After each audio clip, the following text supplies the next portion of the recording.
જો આ રીતે સંખ્યા રેખા દોરી અને 0 થી ને 1નું અંતર લીધું, પછી ઉપર આ 1 એકમનો ચાપ માર્યો એટલે આપણે OA માપ મળ્યું.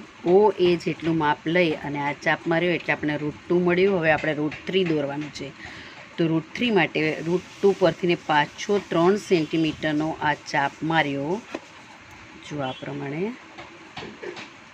આટલું 3 સેન્ટીમીટરનું માપ લઈને આ ચાપ માર્યો એટલે આપણને છેદન બિંદુ મળ્યું. હવે O થી આ નવા બિંદુને ચાલો આપણે C નામ આપી દઈએ.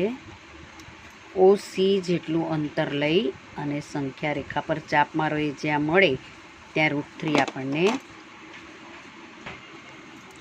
જો આ પ્રમાણે 0 થી C જેટલું OC જેટલું અંતર લઈ અને આપણે ચાપ મારીએ એટલે જે બિંદુ પર છેદે ત્યાં આગળ √3 આપણને મળી જાય.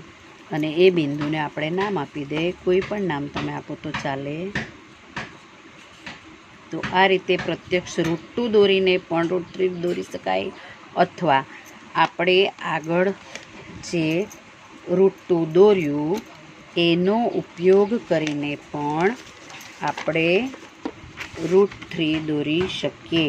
જો ઉપર આ 0 થી આપણે √2 મળ્યો એટલું અંતર તમે ડાયરેક્ટ લઈ લો કાગળ ઉપર સંખ્યા રેખા દોરીને O થી √2 અને ત્યાંથી ઉપર 1 એકમનો ચાપ મારો. આ 3 સેન્ટીમીટરવાળું માપ છે તો આ 1 એકમ થઈ ગયું. એ ચાપ માર્યા પછી O થી R બિંદુ જેટલું માપ લઈ અને ચાપ મારો તો પણ ડાયરેક્ટ તમને √3 મળી જાય.